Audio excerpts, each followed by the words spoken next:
নমস্কাৰ এই মুহূৰ্তত আহি পৰিছে এটা বিগ ব্ৰেকিং নিউজ ডোনাল্ড ট্ৰাম্পে ধ্বংস কৰিব নেকি বাংলাদেশ ইউনুছ চৰকাৰে কৰিলে ডাঙৰ ভুল ডোনাল্ড ট্ৰাম্পে আমেৰিকাৰ ৰাষ্ট্ৰপতি হিচাপে শপত গ্ৰহণ কৰাৰ পাছতে শংকা বৃদ্ধি পাইছে বাংলাদেশৰ কিয়নো শেহতীয়াকৈ ইউনুছ চৰকাৰখনে কৰা এক ভুলৰ বাবে সমস্যাত পৰিব পাৰে বাংলাদেশ ডোনাল্ড ট্ৰাম্পে দ্বিতীয়বাৰৰ বাবে আমেৰিকাৰ ৰাষ্ট্ৰপতি হিচাপে শপত গ্ৰহণ কৰাৰ পাছতে চিন্তা বৃদ্ধি পাইছে বাংলাদেশৰ আৰু ট্ৰাম্পৰ হাতলৈ আমেৰিকাৰ শাসনভাৰ অহাৰ পাছতে দুয়োখন দেশৰ সম্পৰ্ক কোন দিশলৈ গতি কৰিব তাক লৈ এতিয়া উত্তেজনা বৃদ্ধি পাইছে ট্ৰাম্প শাসনলৈ অহাৰ পাছতে এতিয়া বাংলাদেশ সংক্ৰান্তীয় নীতি সলনি হোৱাৰ সম্ভাৱনা আছে ইয়াৰ মাজতে বাংলাদেশৰ ইউনুছ চৰকাৰে এটা ডাঙৰ ভুল কৰি ট্ৰাম্পৰ প্ৰশাসনক ক্ষুব্ধ কৰি তুলিছে আৰু যাৰ বাবে বাংলাদেশৰ প্ৰতি আমেৰিকাৰ ক্ষোভ পূৰ্বতকৈ বৃদ্ধি পোৱা বুলি অনুমান কৰিব পাৰি শেখ হাছিনা চৰকাৰৰ পতন আৰু বাংলাদেশত অন্তৰ্বৰ্তীকালীন মহম্মদ ইউনুছ চৰকাৰ গঠন হোৱাৰ পাছতে দেশখনত অৰাজকতা বৃদ্ধি পাইছে নতুন চৰকাৰখনে ইজনৰ পাছত সিজন কুখ্যাত অপৰাধীক জেলৰ পৰা মুকলি কৰি দিছে আৰু শেহতীয়াকৈ বাংলাদেশে সৈয়দ জিয়াউল হক নামৰ এজন অপৰাধীক মুকলি কৰি দিয়ে অভিযোগ অনুসৰি এই লোকজন 2011 চনত বাংলাদেশত সামৰিক অভ্যুত্থানৰ চেষ্টাৰ অন্যতম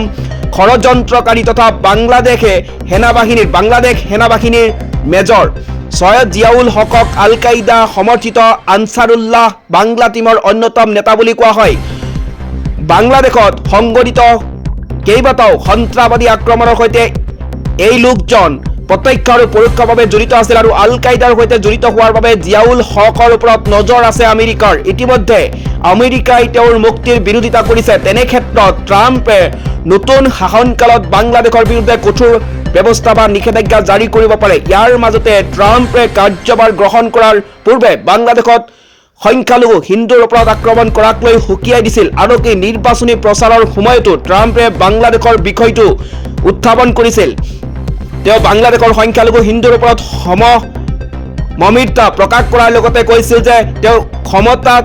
থাকিলে এনে পৰিস্থিতিৰ উদ্ভৱ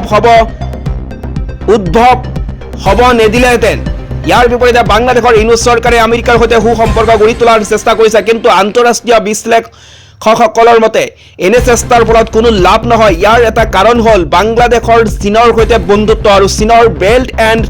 ৰোড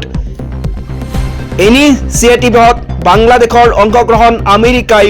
ভাল দৃষ্টিৰে চোৱা নাই এনেবোৰ কাৰণতে বাংলাদেশৰ এতিয়া উদ্বিগ্ন হৈ পৰিছে আৰু উল্লেখযোগ্য যে আমেৰিকাই প্ৰতি বছৰে বাংলাদেশক প্ৰায় $20 কোটি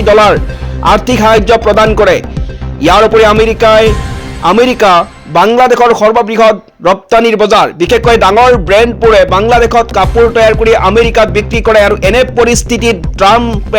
ট্ৰাম্প শাসনলৈ অহাৰ পাছতে বাংলাদেশৰ বিনিয়োগ আৰু বাণিজ্যত প্ৰভাৱ পৰিব পাৰে বুলি অনুমান কৰা হৈছে এনে ক্ষেত্ৰত বাংলাদেশ আৰ্থিকভাৱে বহুখিনি পিছ পৰি যোৱাৰ